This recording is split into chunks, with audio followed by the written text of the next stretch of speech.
Bathukamma centre సంవత్సరానికి ఓసారి వయసుతో నిమిత్తం లేకుండా కులమతాలకు అతీతంగా ప్రజలందరూ కలుసుకొని వేదనతో మిళితమైన సద్దుల బతుకమ్మ పండుగ.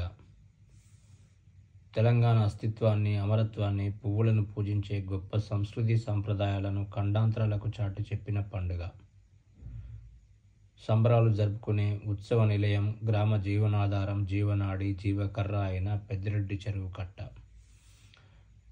కట్ట మొదట్లో ఉన్న రావి చెట్టు, బోధి వృక్షం వద్ద 9వ రోజు సాయంత్రం పూట మహిళలు కొన్ని సమూహాలుగా ఏర్పడై ఒక్కో సమూహంలోని స్త్రీలు వలయాకారంలో లయబద్ధంగా తిరుగుతూ 2 చేతులతో చప్పట్లు సృష్టిస్తూ, చంద్రబోస్ రచించిన ఒకే చేతితో చప్పట్లన్నవి మోగవని అనే చక్కని తెలుగు పాట గుర్తుకు రావడం సహజమే కదా. బతుకు తీరుతెన్నులను అంతర్లీనంగా తెలిపే బతుకమ్మ పాటలను శ్రావ్యంగా, వినసొంపుగా ఆలకిస్తూ ఉంటారు. వ్యవసాయదారుల సాగురీతుల ముచ్చట్లు, వయోధికుల జీవితానుభవాలు,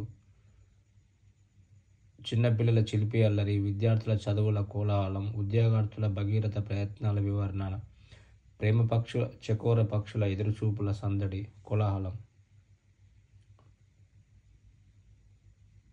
వంటి ఎన్నెన్నో కబుర్ల ఊసులు ఆ సాయం సంధ్యా సమయపు కొద్ది గడియల్లోనే మొలకెత్తేవి, మొగ్గ తొడిగేవి, పక్వానికి వచ్చిన పండ్లు అయ్యేవి.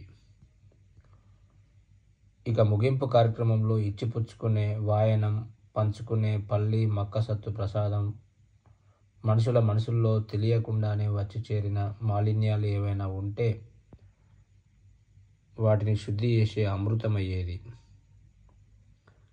ఈ వైనం ప్రజల కలుపుకోరుతనానికి, కలివిడికి, సామాజికీకరణకు గొప్ప చిరునామాగా కూడా నిలుస్తుండేది.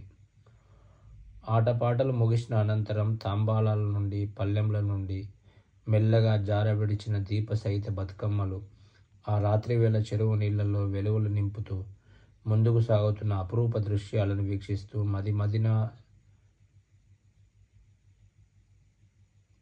రేచుకుంటూ తిరిగే వెళ్ళిదారిలో ఊరంతా ఊరి బాట పట్టినట్లు అనిపించే మధుర జ్ఞాపకాల పరిమళం ముసురు పట్టినట్లు వారం దాకా మది గది నుండి బయటకు రానన్నట్లుండేది. ఒకరోజు విరామం తర్వాత ఘనంగా జరుపుకునే విజయదశమి, దసరా పండుగ వేడుకల్లో భాగంగా గ్రామస్తులందరూ సాయంత్రం వేళ ఈదుల చెరువు కట్ట వద్ద కలుసుకోవడం అనాదిగా వస్తున్న ఆచారం. మంచి జరుగుతుంది అనే నమ్మకంతో కర్రెపిట్ట, పాలపిట్టల దర్శనార్థానికి ఒకరికొకరు యోగక్షేమాలు కనుక్కుంటూ, ఆత్మీయ ఆలింగనాలు అలాయి బలాయి తీసుకుంటూ సంబంధ బాంధవ్యాలను బలపరచుకోవడానికి ఈదుల చెరువు కట్ట పండుగ పూట నిలువుగా మారుతూ ఉండేది. ఈ పండుగ సందర్భంగా ఎన్నో సంవత్సరాల తరబడి పూజారి గారు గ్రామంలో రంగనాయక స్వామి వారి ఊరేగింపు ఉత్సవ ప్రతిష్టాత్మకంగా నిర్వహిస్తూ వచ్చారు. ఓసారి ఊరేగింపు సమయంలో ఇదమిద్దమైన కారణం తెలియని గొడవలు జరిగిన మూలంగా మరుసటి సంవత్సరం నుండి పూజారి గారు దేవాలయంలో ప్రత్యేక షమీ పూజలు. జమ్మి చెట్టు పాండవులు అజ్ఞాతవాసం చేపట్టడానికి ముందు తమ ఆయుధాలను దాచి కురుక్షేత్ర సంగ్రామం ఆరంభంలో తిరిగి తీసుకున్న చెట్టుపై ఉన్న ఈ ఆయుధాలు పాండవులకు తప్ప ఇతరులకు కనిపించేవి కావు. నిర్వహిస్తూ దేవాలయ ప్రాంగణాల వరకే ఊరేగింపు ఉత్సవాలు పరిమితం చేశారు.